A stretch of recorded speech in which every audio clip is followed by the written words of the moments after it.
Welcome to Overcoming Adversity, an addiction and mental health podcast powered by Next Level Recovery Associates, featuring Amanda Marino, Sarah Frias, and Matt Williams, and our special guest today, Dr. Morales.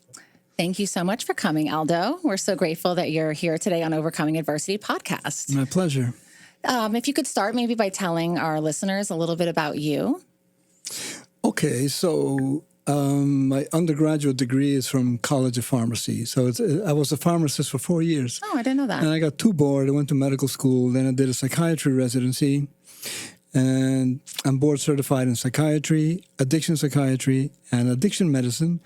And I'm the preceptor for 2 internal medicine residency programs teaching resident doctors about addiction. Because that's something new. We didn't do that before. Yes, I remember having you on my live show talking about that in medical schools it wasn't a requirement for a long time. It was an elective. The only reason I got into this is because I took it as an elective in my 4th year of residency. None of my other fellow residents took the elective, so I was the only one of my group. Wow. And it led to a career. Look at that. Breaking the mold and going after your own calling, right? And you're helping make a change because now you're helping students learn addiction medicine. Correct. Love that. So today's topic is the controversy of Suboxone. And Aldo had sent a number of ideas to talk about.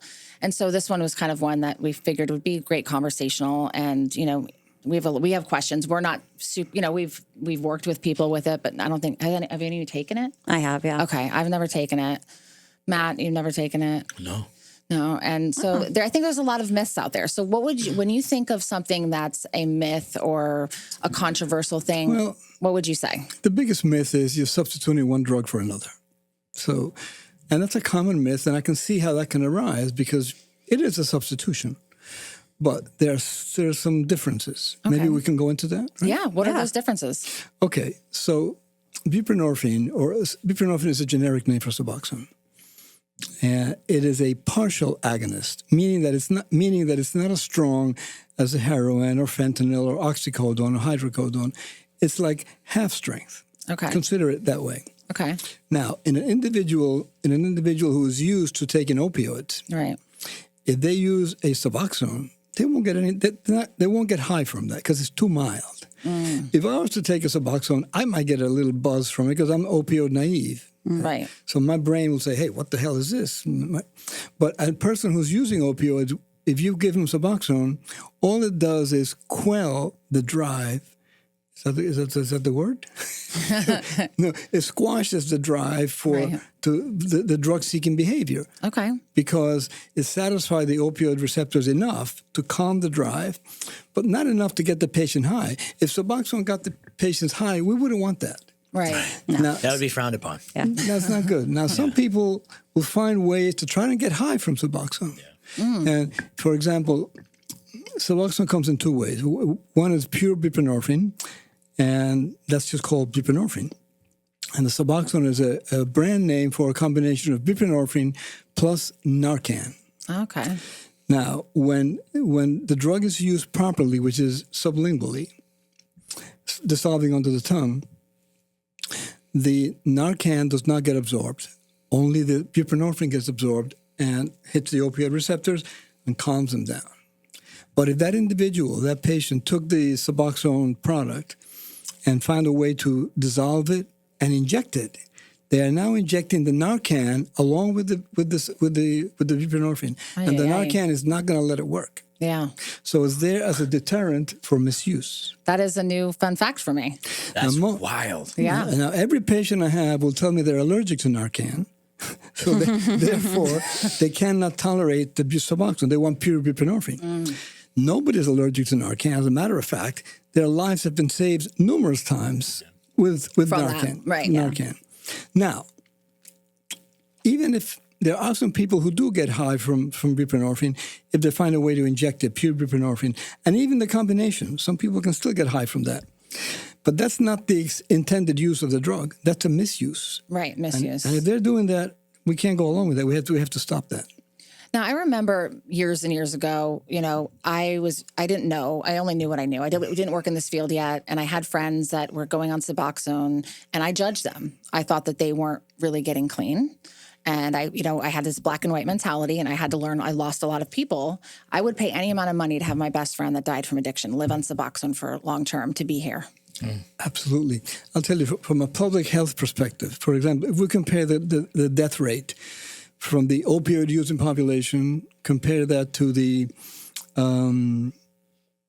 let's look at the death rate from the general population compared to the opioid using population. The death rate is 5 to 6 times higher in the opioid population. When we give them Suboxone or methadone, that's a talk for another day, but if we give them either one, we reduce the death rate almost to the same as the normal death rate of the general population.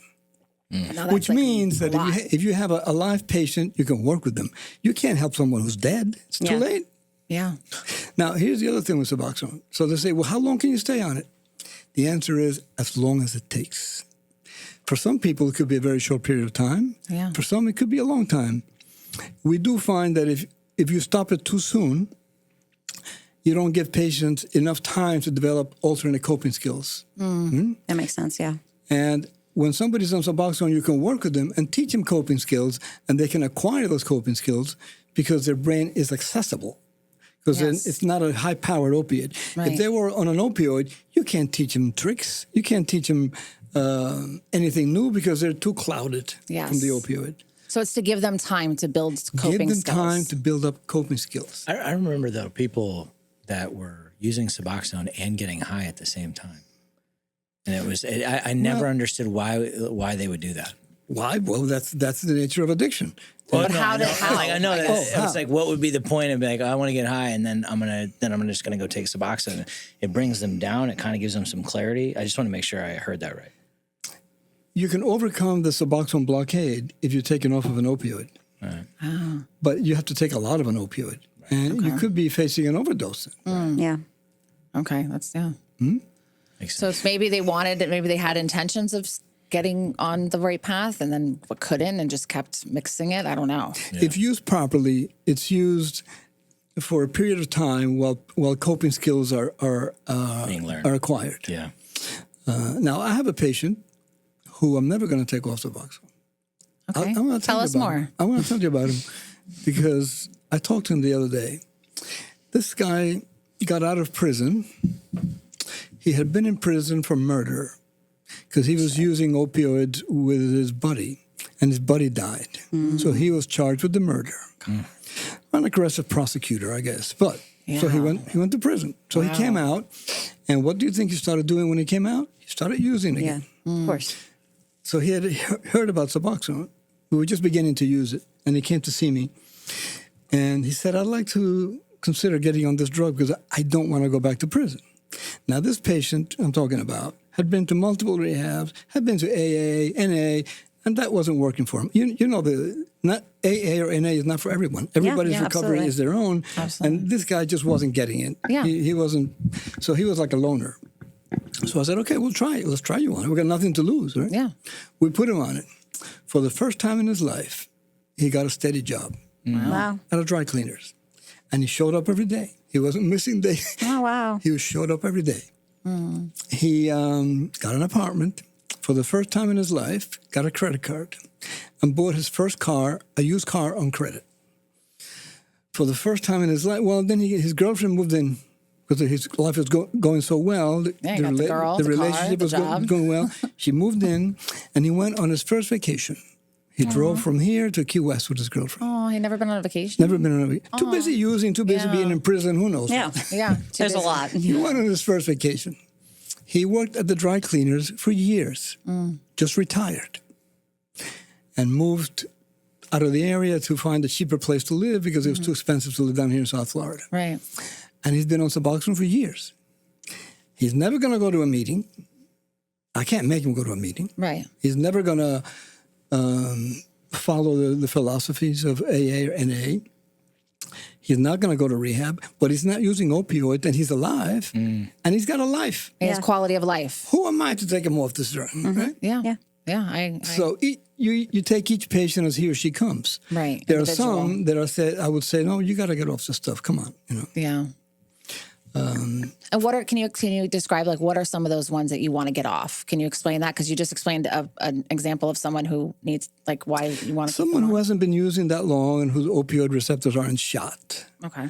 And who has the makings of getting connected to a good recovery program, get a home group, get a sponsor, et cetera, et cetera. They may not need to stay on it, forever. Right. But there's no length of time that is right for everyone.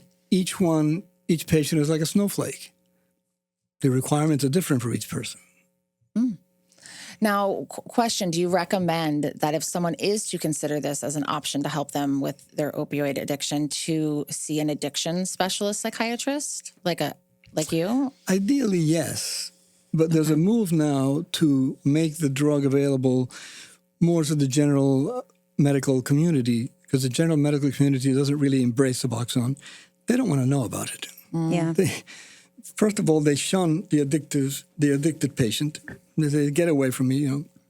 They don't even recognize him when they're in their own practice. They might be going to the doctor for their diabetes or high blood pressure, but unbeknownst to the doctor, the patient also has an addiction disorder, but that's not brought into the open. It's a secret.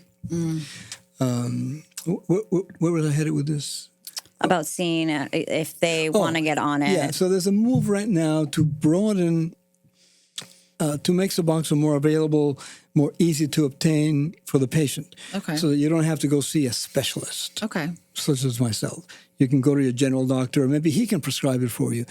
If anything, just to keep you alive, like I mentioned earlier with the improvement of the lowering the death rate.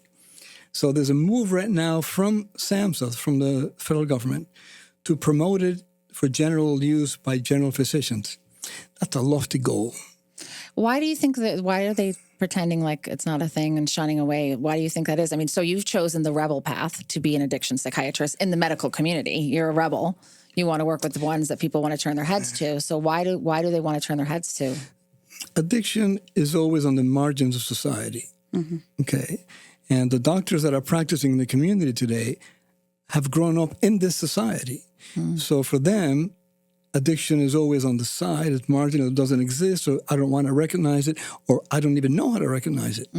So our doctors don't have the privilege of looking at addiction as a disorder. Right. They don't even know it exists. And if it exists, they may not even want to know about it. In other words, I'll treat you for your high blood pressure or your whatever, but don't talk to me about your addiction. That's between you and who else. Who cares? Go to a therapist. I don't want to know about that. Don't tell me about it. But that's a problem because mental health and addiction is health. It isn't like there's mental health and then there's health. It's one. And so, like, do you see that improving in the near future? Do you see? No. I'm a pessimist, though. Okay. I'm a real pessimist. I mean, we've come a long way since, like, with the COVID time. I feel like that was a time where people had to acknowledge mental health and addiction. Well, everything got worse with COVID. The relapse rate, the suicide rate, the whole mental health field was a buzz since COVID because it was too much stress. Yeah. Can I ask something? I don't know. Go ahead. Okay, I'm going to. So as someone who did abuse Suboxone. You did? Yeah. Did you get high? Yeah. How much would you need to get high? Well, so, I mean, it depends. I definitely agree with the other forms of not using it the right way. The sublingual doesn't really work. I've tried that. Right. More so, I remember a specific time when I think like Suboxone really became popular and I was doing opiates. Someone said, "Oh, take this. It's like an opiate." And I took a whole one. Okay. And I was sick. And of course I was like, oh, that was pretty cool. During the time, I'm going to keep doing it. So, I mean, I've been through the phase of going to, a doctor to get Suboxone, then selling it to then get my drugs. Wow. I've been taking Suboxone. Taking Suboxone because I was withdrawing, right, to alleviate some symptoms because I would rather get high. So I guess my question is, to give you a little background is... I have your answer already. What's my question? Well, I don't know, but I have the answer to it. All right. So you said that it could be given more so to the general public with doctors who are unaware about addiction, who really don't care about it. To me... that's concerning they're just going to give it to, just like when, opiates really became like pain mills in Florida, and they were just handing them out like candy left and right. I understand the aspect of, we're saving a life with Suboxone, and I'm totally an advocate for someone that stays on it forever. If you were getting high on Suboxone, it was not meant for you then. No, it was not. No. It wouldn't have been appropriate to use it for you. No. If a patient said to me, well, I'm getting high in my Suboxone, I would say that's the end of Suboxone for you then. Yeah, no, of course. It was not for me. I mean, I did the fellowship way. I mean, I used it in my detox at treatment, and then I was off it. But I guess my concern really is, working in the medical field as well, people that are unaware for maybe addiction and stuff, if they're going to be getting, and this is, I know, a big if, say a patient can go to their general, practitioner and get their Suboxone. Are these people going to be aware about addiction? Are they going to care? Are they just going to prescribe to whoever? That's kind of where my concern is. They're supposed to receive some training. For example, we're filming, Samson has us filming videos now. Oh, nice. Okay. That's going to start very soon to educate the medical population. I love that. But it's a big job, though. It's a big job. It's a big job. Especially if we're like the redheaded stepchild, kind of the black sheep, of this whole community. Like, you're in the medical community, but you're really not, So it's going to be a big. It's a big task. Sell. I've been trying to get the local medical school here, trying to get them to open up a clinic, because and it's not easy to get the funding or get the approval to make something like that happen. As if we didn't have a need for it. There's a big need. Yeah. Here's another thing that I just remembered talking about Suboxone. There's another patient I had that brings something else to the fore here. As we grow up, our brain matures very slowly and gradually, as opposed to, say, a dog. Okay. There's a nice, cute dog out there. That dog, after about a year, that dog's brain is mature, is fully adult. Right. Not so for humans. It takes about 20, 25 years for the brain to mature. 25 for men, 20 for women. Women mature quicker up here. Yeah. And you guys know that. Yeah, I heard that. I have a daughter and a son. I definitely see it. The girl's a little sharper, quicker. So I saw a patient who began using heroin at 14, introduced to it by her father. Yes. So awful. She grew up since the age of 14 using heroin. Yeah. Her opioid receptors are shot, and they've developed along this way. This patient will have a hard time functioning without something quelling that drive at the opioid receptors. Yeah. And here's where Suboxone might help someone like that. Yeah, I like that. Yeah. That's a good way to put it. I'd rather have them on Suboxone than trying to get fentanyl out there and dying. Yeah, no kidding. As long as they're using it properly and they're not drinking or using Xanax with it or whatever, they have to be working the program. Right. Otherwise, we're not really we're not helping anybody then. Yeah, I mean, so like you touched on fentanyl, that's like a huge, obviously the worst thing going on right now. And it's in everything, correct? Like they're finding traces of this in all substances. Like you can get put it on everything. There's the big anecdote of the college student who went out and bought a Xanax tablet and died because he was opioid naive and the Xanax was laced with fentanyl. The drug dealers... Why are they doing this? Well, because the drug dealers will put it on whatever they sell because they know this fentanyl has such a allure. Addictive Yeah. quality.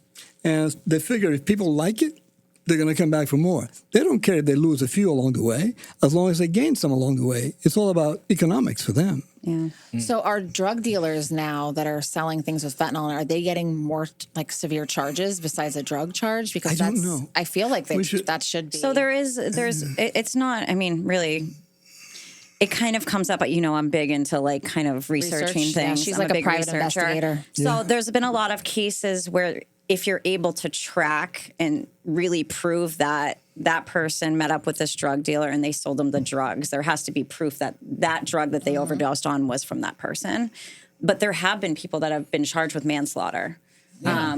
which rightfully so. I mean, it's just sometimes I think harder to prove to a certain degree. You know, you think about it, if the drug dealer has a burner phone, right, that it isn't connected to their name, you know, they throw it out, that, you know, whatever the case is, especially if you think of in more so like city life, like, you know, Baltimore, Camden, where it's like just you go on the streets and it's kind of hard to pick up a drug dealer there. It happens more so in cities where, you know, it's their cell phone. They're probably drug addicts as well, and they're selling the drugs to make money. It's happened. I mean, it happened where I'm from. I've seen it in Palm Beach County as well. It just takes longer to prove them guilty for that manslaughter charge. It's a special kind of ick to like spend time to put something that could kill somebody in a Xanax pill. Like that's like another level of ew to me. That's awful. I heard it another way too, where it's like, obviously they lose a couple people. It's like, why would you kill your clients, right, if you're selling drugs? But it's also, if they take it and they survive it, it's like, oh, I survived the fentanyl-laced pill. And it's like, that keeps them coming back. Or they hear it, right? yeah. And I heard it that way, and I was like, whoa. Oh. I mean, That's just pretty brutal. That's how it was when I was in my active addiction in Baltimore, is you would hear about people that had overdosed. You want to go to that street because you know that's where that drug is. Yeah. They don't care about the person that died or overdosed. The strongest thing out they there. want the strongest thing, and that's kind of, you know, the fentanyl thing is That's scary. Yeah. I mean, we've had young clients, like 23-year-old girls telling me their drug of choice is fentanyl. I'm like, hon, if that's your drug of choice now, like there's no higher high for you. You have to get a spiritual high. It's going to be death. That's right. So we're going to wrap up, but I wanted to ask you if there's anything else you'd like to share with our people that are listening, you know, if they're struggling maybe with opiates, or, you know, like, what do you recommend, Dr. Morales? Seek help from a friend, from AA, from NA, from an addiction doctor, addictions therapist. Seek help before you die. Yeah. And Bang, bang. and there are professionals that can help you, and there are medicines that can help you if it's appropriate. Correct? Yes. Yeah. Yep. So we appreciate you, Dr. Morales. Yes, thank you. Thank you for coming on Overcoming Adversity podcast. I'm Amanda Marino. I'm here with Sarah Frias, Matt Williams, and Dr. Morales. Look for us at nextlevelrecoveryassociates.com. Thank you. Thank you. Thank you.